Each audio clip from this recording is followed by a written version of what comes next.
We're going to have to start again. I'm sorry. Okay. I just didn't pay attention. We were chatting, and you said that you were born in Pinckney, but at an early age you moved to Ann Arbor, and went to the old Ann Arbor High School on State Street, which they're going to tear down.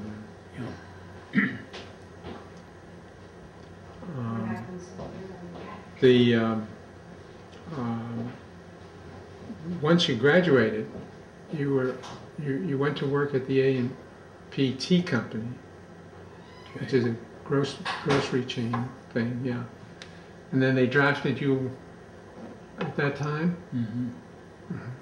And tell me, where did you go? You told me before, but tell me. Fort Jackson, South Carolina. Fort Jackson, South Carolina, and you went right into the 106th Division there. And what did you tell me? The 400? What was it? 423rd Infantry. I'll just put new name. I'm an old Army guy, but I'm not sure. Which is the bigger group, the 423rd or the 106th? 106. The 106th is the bigger group? Yeah, it'd be 423rd was a regiment. Oh. There were 3 regiments in the division, plus the field artillery and all that kind of stuff. And you were just in the infantry? Mm-hmm. You weren't field artillery or anything else? What did you do after that? Where did they put you then? How long was basic training? 8 weeks or 16? What was? I think it was 16, I'm not sure. We stayed right in Fort Jackson for quite a while, and he moved us out, took us overseas into the Battle of the Bulge. Right away, huh? Shortly after that, our outfit was the one that the Germans decided to pound through. Oh, how come? We were a new division. They didn't figure we had any experience. So it was a good place to go. So they kind of overran us. Did they? Did they capture any of the? The colonel surrendered the whole outfit finally, but he told us before that, and it was one to take off and try and make it back on our own. We were free to go. So. A bunch of us started out. As I say, we spent 4 days and nights behind the German lines. We finally got back to our own line, not our own outfit, but we come walking up, and some guy hollered halt like they do, you know. Everybody started jabbering. We didn't know the password. We'd been out, they changed it every day, and we'd been out 4 days, so we had no idea what it was. And he finally decided we were all right, so let us come on in. He was telling us, and he'd just been sitting there dreaming of what he was going to do if a patrol come wandering up over this hill. He had this machine gun there, and he was just going to mow them down. He was? Oh my. But he didn't do it. That's what he said he'd been dreaming about. That's what he was going to do. What did you do for 4 days? Traveled at night and hid in the daytime. Oh yeah. I say we used Hitler's buzz bombs for our compass to keep us headed west, getting back to our American lines. I had a little 4-ounce bars of chocolate in my pocket, and that was what I was eating on for the 4 days. Well, we got in when this guy stopped us, he took us back into his company, and they very nicely shared their breakfast with us. We didn't have much, but had K rations, and they shared them with us, so we had a little something to eat. Yeah. But, and boy, a good cup of coffee is gonna taste so good. They had coffee made, and gave us some. You think we could drink it? You put that hot coffee in your mouth, and your throat would just clamp right down. Is that right? Because of the temperature of it, or because you hadn't been eating? Because we hadn't had anything going down that pipe. We finally got back to where we could drink it again. Yeah.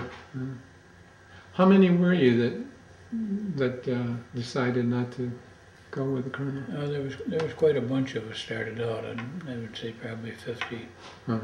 And by the time we kept losing people as we were moving out. One night we moved, going along and trying to get back. Decided to stop, take a nap. And first thing I knew, somebody was shaking me. And, come on, Charlie, we gotta go. What's the matter? Look out here. We wandered into a tank assembly area. All the tanks are moving in. German tanks? Yeah. So we got out of there. Came on back. We were in, you may have heard of the Battle of St. Vith. Yes. Mm-hmm. That's where we were. We were going through, I was in an ammunition pioneer platoon, and this forest that we were going into, the ground was awfully soft. So we were having to fell pine trees, get the limbs off of them to lay them on the road so we could get our trucks through. And we'd fall a tree and try and aim it into another one so we'd knock the top off of that one, get two tops for one tree. This was in the days before the chainsaw. You had the old two-man saw. And sometimes we'd hit the tree and the top would come off of the other one. Every once in a while one would hang up. One time we had 3 trees leaning against. Hanging up? Yeah.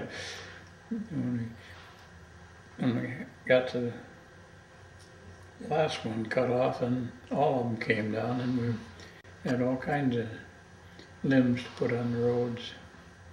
I'm not sure Hitler appreciated us cutting his trees down, but we didn't care. Yeah, right at that point. Now this was before you left the company. Yeah. Uh-huh. And,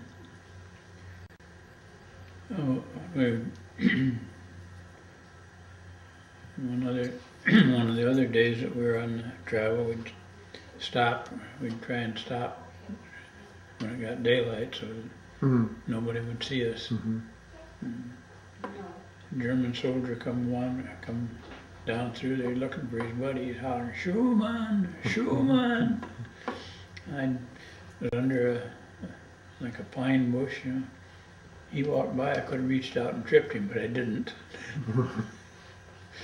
So he didn't see you at all? He didn't see me. Uh-huh. So, we kept on going. Every once in a while, like this time we got in this tank assembly area. We couldn't go around with a light or anything and look for the other people. Yeah. So we lose a few. What happened to them, do you know? Were they captured? Or you don't- Probably were captured, we don't know. We finally got back to our own lines. There was 13 of us left. Oh, out of all that, only 13? Wow.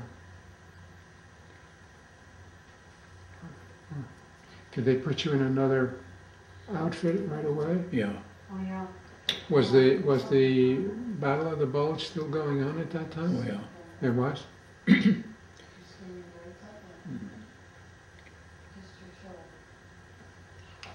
So far back, it's hard to remember. Yeah, sure. But this must have been, well, around Christmas time. Right. 44? 44, yeah. Uh-huh. Probably 44, 45 maybe. Yeah. They were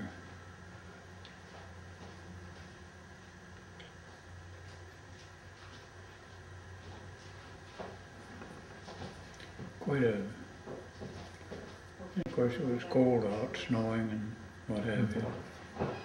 Did you have warm enough clothes, or? And we had what we had on our backs, that was it. Yeah. A lot of people say one of the problems is that they weren't prepared for the cold winters, and they didn't have enough clothing there, didn't have enough food. we had enough clothes, we keep track of them, but Yeah. when we were moving out like that, we'd lose stuff and Yeah. lose a glove here and there. But we made it.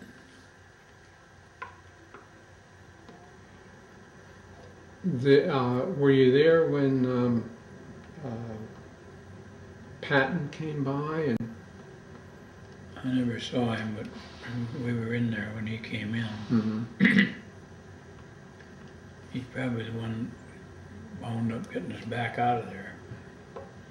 Did you mingle at all with was the 101st Airborne? Were they in there too? I think they were in that same area, but Yeah. we didn't see much of them. Mm-hmm. They didn't have a USO club or anything out No, there. no place to sit down and chat and smoke. Mm.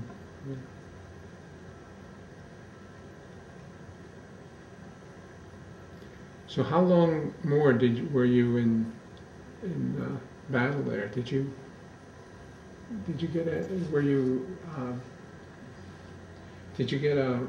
what is it, European theater ribbon, or what? Yeah, we got, What's I think it had 3 battle stars on it when we got done. so there was it more than just the battle around Bastogne? Were you in some other battles? That was the main one that I remember. Mm-hmm. We were probably in backup for some of them. We got the thing that goes on your ribbon for being in that area when the Mm. campaign was on. Did you have any other ribbons? A not so good conduct medal. Uh-huh.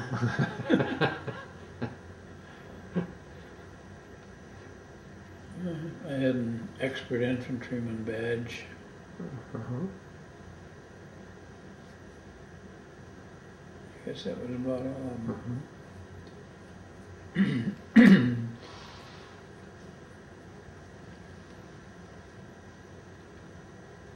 Scuffed up my hand when I landed on the gravel and they blew that truck out from under me. Well, what was going on at that time? We were just driving along down this road, and they apparently had some mines planted in it. They had me driving for the change. I don't know, a regular driver wasn't there, so I got the job of doing it.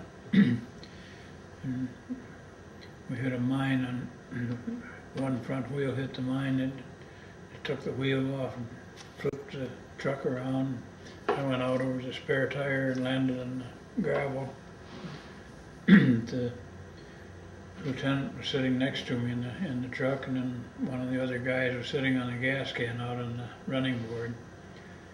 And they pretty well got splattered with shrapnel and stuff from the mine and the dirt that just blew up.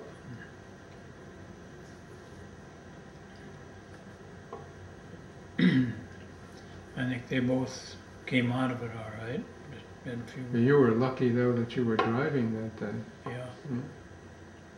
Otherwise, I might have been sitting on that gas can. Yeah. Was that a supply truck or Yeah, a troop truck or? 2.5 ton truck. Just a general purpose job, hauling stuff around. When we hit that mine, there were 3 guys sitting in the back end of it, one right up against the front, against the seats there, the other 2 on each side of the truck. And when they wound up, they all flew out the back end.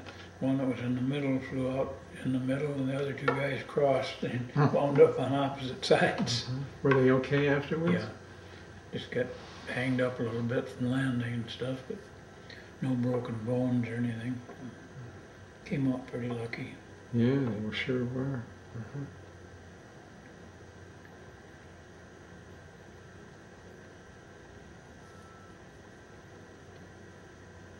And well, I always enjoyed the good old home cooked meals, you know, Uh-huh. Army cooks put out. Were they pretty bad? No, they weren't too bad. No? You might not like what you got served, but next day would be something different, so it worked out all right. Yeah. You learned to Something- eat whatever was there. Yeah, something equally as unappetizing the next day, huh? Um,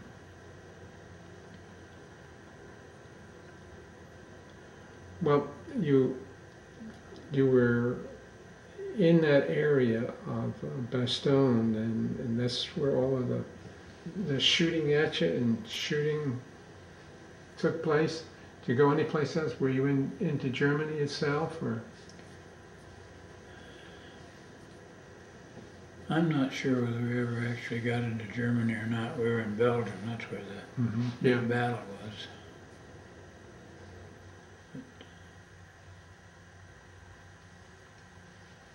I don't remember whether we were in Germany or not. Where were you when the war ended? When everybody said, you know, it's over.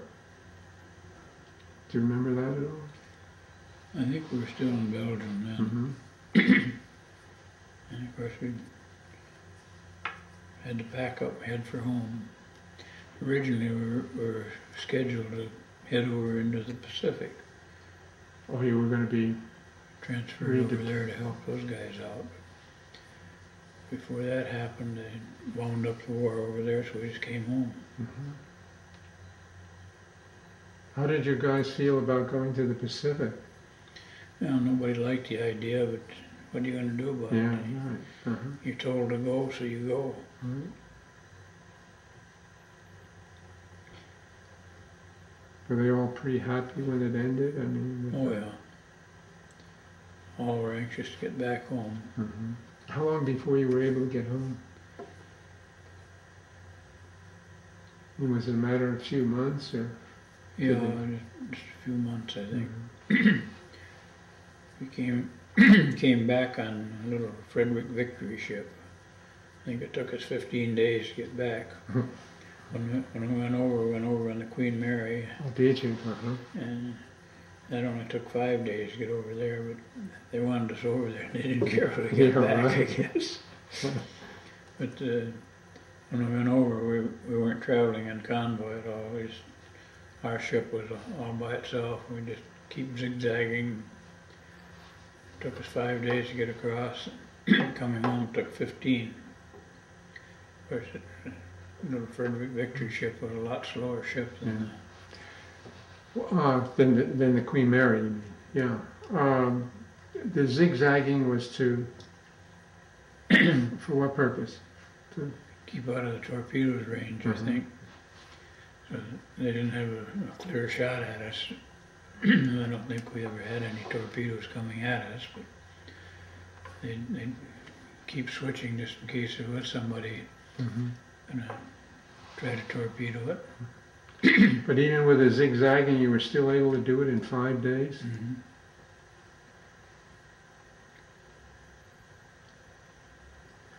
When you came back on the Victory ship, where did they dock? Where did they go?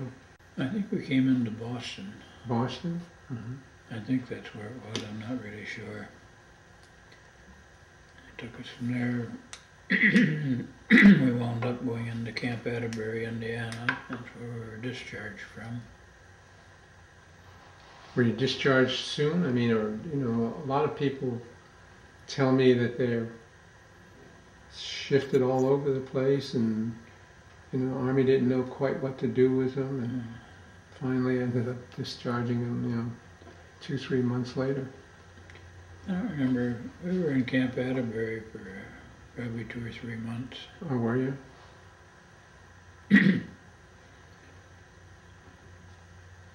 And I'm sorry, say Atterbury in Indiana. Indiana.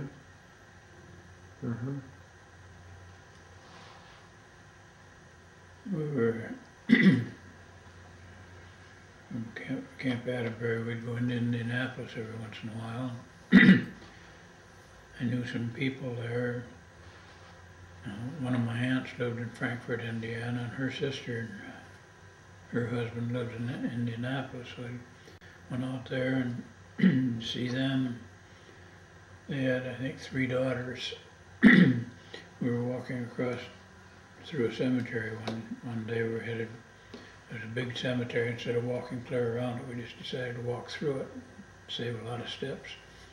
We came along and there was a grave dug, so I wanted to see how deep it was. So I jumped in to find out. One of the girls up on top says, "If I were you, I'd get out of there." I said, "Why?" She said, "Well, come here and look." So I climbed back out and looked. On the tombstone was my name. Oh, was it? You're kidding. That's why she Oh. if she was me, I'd get out of there. Even had my middle initial on it. Is that right? Oh my. Gives you kind of a weird feeling. It does, yeah. Boy, that's enough for believe it or not, whatever it's called. Yeah. Oh, wow.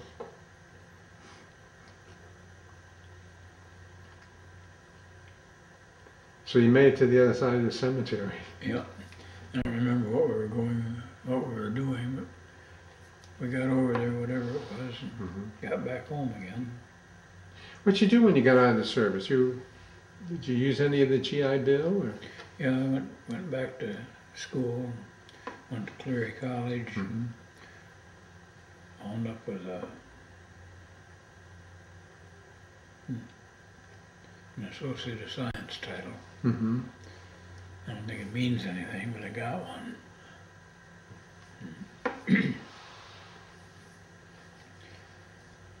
And from there I decided to better get a job, go to work. So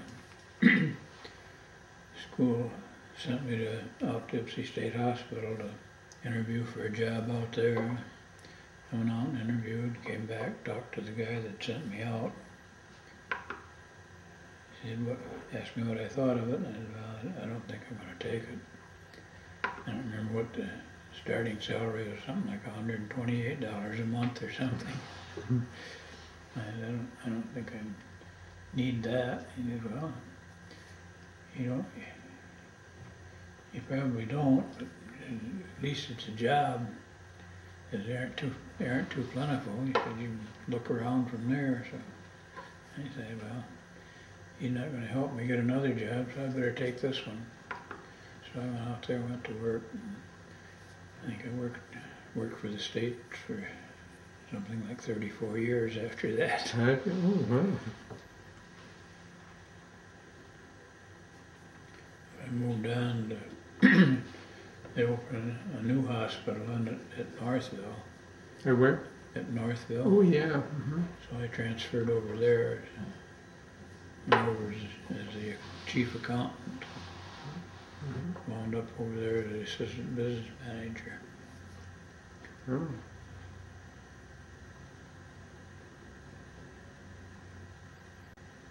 And is that how you retired? You were assistant business manager when you retired? Right. So really you had one job when you got out of service, working Right. for the state. And you got more than $128 a month, I take it. Well, finally, yeah.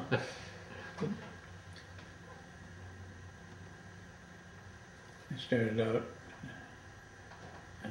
in charge of the cost section at Ipsy, and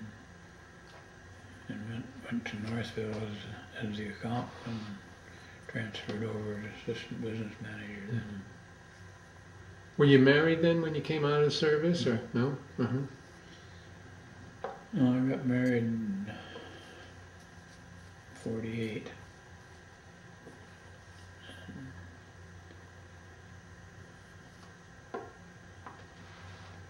And that wife died in 99, Oh, and I got remarried to Virginia.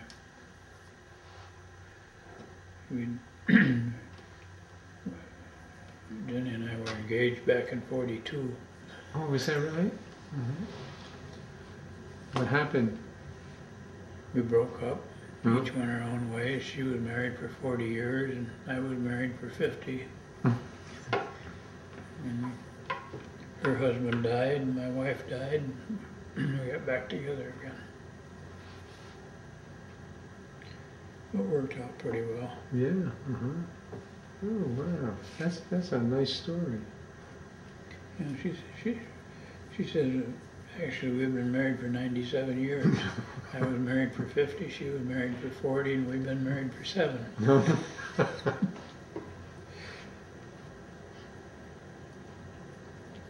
Now I take it she was living around here. In Ypsi, yeah. Uh-huh. Actually, we got married, we moved into the house that she owned there. Uh-huh. And we decided we wanted to get out of there, so we came out here and bought this one. This is a nice area. It is. Lake Joyce out here. Yeah. Used to be a gravel pit, but now it's Lake Joyce. Oh, is that right? Oh. A man-made lake? Gravel pit that got filled up with water.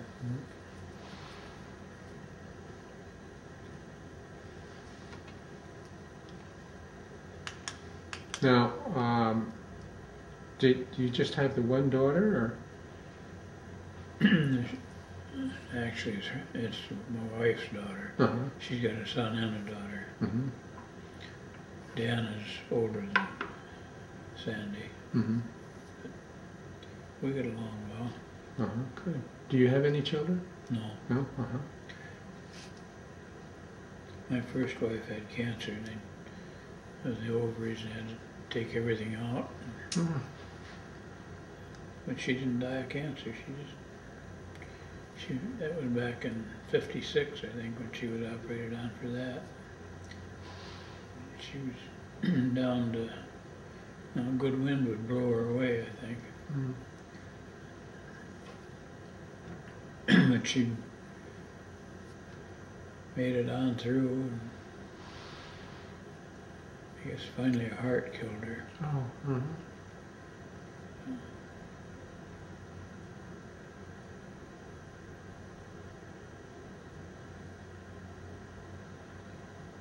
And you've been married to your present wife for 7 years now? We'll be 7 in December.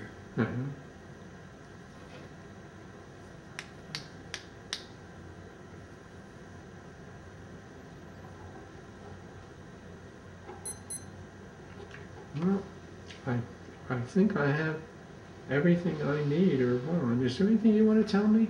Anything else that I've left out? Or No, I don't think so. have you been to any reunions, by the way? No?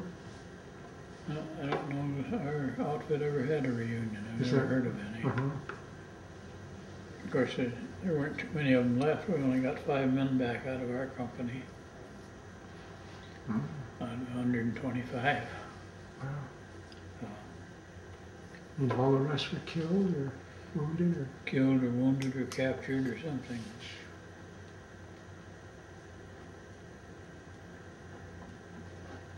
Of course, you were one of the 5.